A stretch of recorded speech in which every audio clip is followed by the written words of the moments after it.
What this is Kites for Peace and Compassion.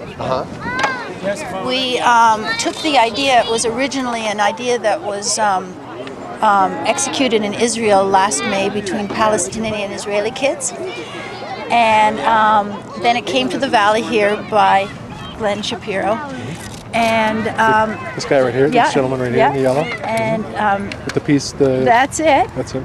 And the whole idea was to engage school children in an activity where they would build their own kites, write messages of peace on their kites, and then write an essay in school that would help to generate a dialogue and a discussion with their classmates on what compassion meant to them, what does it mean to be peaceful and compassionate in their little lives, and how to promote compassion as a practice. And it's just been the most incredible event. I mean, I would love to show you some of the essays that the kids have written. You just can't imagine. And I think it's really been very meaningful for them. I really do. I really think that it's created a dialogue about compassion. It's created a greater understanding and tolerance in terms of their daily practice. So one step at a time, right? Is there some symbolic significance in having kids fly kites? Their kites? Well, I guess they are taking their message and soaring it into the sky and sending their message globally into the universe is the significance. My name is Glenn, and live here in town now. And I've got 2 daughters, and got involved with this kite building process a few months ago. And it started actually with an event that took place in Israel called 10,000 Kites. And this past May, there were more than 70,000 kites flown as a sign of solidarity between Palestine and Israel.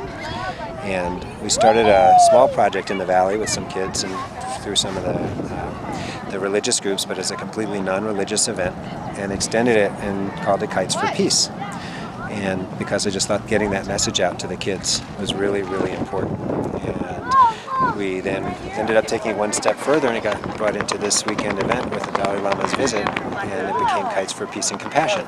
There's a wall that separates part of the city, and the Palestinians on one side of the wall, the kids on one side never get to see the Israeli kids, and the Israeli kids never get to see the Palestinian children.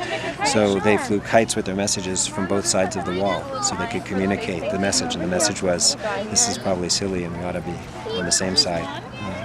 So we then took that concept and brought it to the schools here in Sun Valley, and in the community school and in the Hemingway School. I've got 2 daughters who are 8 and 10, and we went through each of the classes with the guidance and the acceptance of the teachers and the principal, and we had them all build their own kites, and they were instructed on how to build the kites. We taught a number of classes. They did it real time.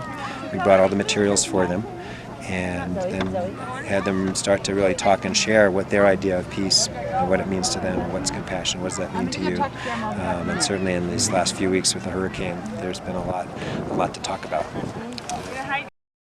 I think we built about 300 kites with the kids, and some volunteers helped me build another 100 kites this week, so those who came to the event didn't have a kite or left it or crashed it could have a new one. We decided after building kites in the field that it's easier to build them when it's not windy.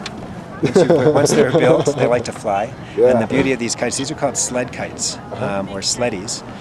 They're one of the standard form kites. They've been around officially, there's some controversy, but since the 1950s. And it was copyrighted in the 1950s. But then when you go back into the history of kiting, it goes back well before that. Back to around the 1900s for this particular design.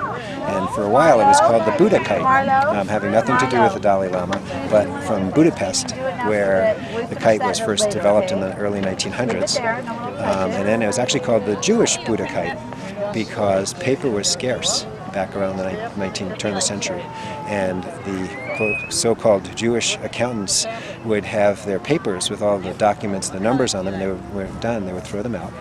and the kids would go through the garbage and use the paper to build kites. So they were actually coined the Jewish Buddha, the Jewish Buka kite. But kiting goes back to probably 200 BC. It was most likely Chinese. So it still works though, this ancient technology. Ancient technology, yeah. One kitchen Still plastic flying. bag, a couple pieces of bamboo, a piece of string, and about 3 cents worth of tape, and you can build a really nice kite that'll fly over and over. Heart of a child. In the heart of a child. Passionate heart of a child. Absolutely. And just watching their faces when you see them in the field, it's incredible. Just great.